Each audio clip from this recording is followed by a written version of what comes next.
Hello, my name's Helen. I'm editor of Family Tree, and today I'm going to talk to Kate Cole. You're going to be talking about witches at the forthcoming Secret Lives conference later this year. And it's particularly witches of Elizabethan and Stuart periods, is that right? That's correct, Elizabethan and Stuart. Yeah. So I understand from reading about your talk that there was an Act of Parliament which particularly kicked this off and made this into such a witch-hunting era. Can you tell me more about that? That's right, the Act of Parliament happened in the 1560s. There had been a previous Act of Parliament in the 1540s, but it wasn't really used, and so right up until the 1560s there wasn't actually an Act of Parliament on the statute books that clamped down on people doing acts of witchcraft. The background to it is that we were in a very, very Christian country at the time, back in the 1500s. But I always like to say that we were always slightly confused about our religion because we had to follow the state religion. Whatever the monarch said went. So if the monarch was a Catholic monarch, we had to follow the Catholic religion. And constantly throughout the 1500s, the religion of England was constantly changing. So we're looking at, on the one part, it's like a massive Act of Parliament, so that's a huge mainstream bit of history, but the impact of it went right down to individual people's lives, didn't it? So what sort of thing have you uncovered about individual people from this period? With individual people, what's quite interesting is before these Acts of Parliament, people could quite happily be what we would today call herbalists, fortune tellers, even spiritualists. They could quite happily be that, and it wasn't illegal to perform these acts.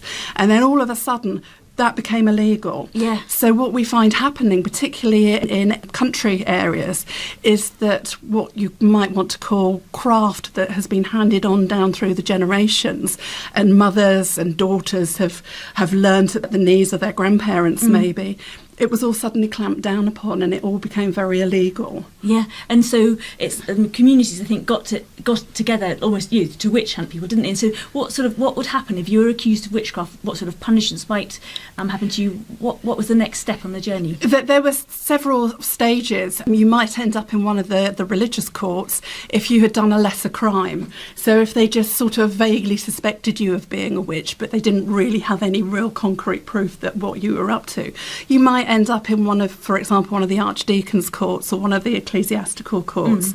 But when it got very serious and you had committed some sort of serious crime, maybe your next door neighbour's little girl suddenly dropped down dead, and you would end up at the assizes and you'd be accused from anything from murder to spoiling someone's brew to harming all the sheep, harming all the cattle. Yeah. So the witch in the community was a little bit of a scapegoat, I think we could call it today. So if there was a lot of events going on that couldn't be explained, then there might be the cry that someone in the village was a witch.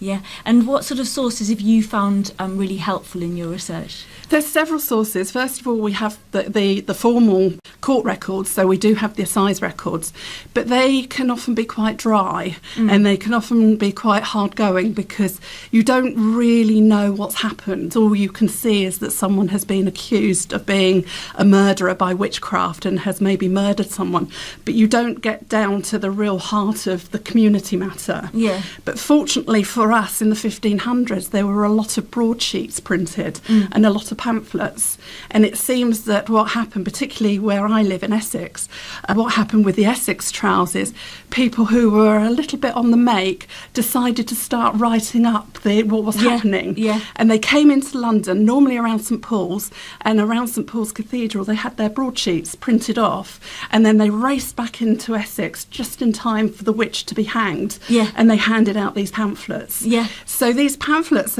they're quite interesting because they read a bit like the news of the world. Yeah. They're not eyewitness accounts, and you have to take them with a pinch of salt because they could be full of salacious gossip.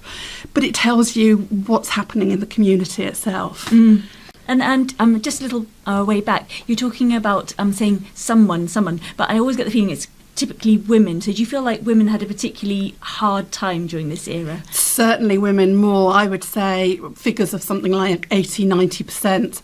In my own research of my own county in Essex, I looked at a period from the 1550s to around about the 1620s, and I could only find 18 or 19 male witches. All the rest were female. Very much so. It was very much seen a female crime. Oh dear. Yeah. Men were up to it as well, but maybe they weren't caught, or maybe they weren't treated with such... Maybe they're harder to victimise. I think that's it as well. Yeah. And it is a sort of known phenomenon that a lot of these witches were possibly older women who were possibly living on their own. Maybe their husbands had died and, they had no male voice. Exactly, no male voice and no one really to look after them, because maybe they were elderly. They were seen to be, the witch that was living down the road. Yeah. So at the conference, there's so many fantastic, really detailed subjects which are delving that bit further into the past. And yours is a classic example of it, talking about witches, like something we all learn about at school, but we just skim over the surface and we don't actually put any identity to that. But with your research, you're actually finding out about the case studies of the individual people, aren't you? That's right. It is individual case studies, and it is looking at a wide range of sources, not just the assizes, but also looking into parish registers as well.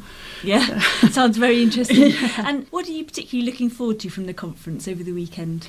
Seeing everyone else's talk and hearing what everyone else, and actually being with people that are passionate about this sort of research. Yeah, that's what I'm looking forward to. Well, I'm sure you have a good time. Yeah, Thank you. Thanks very much, Kate.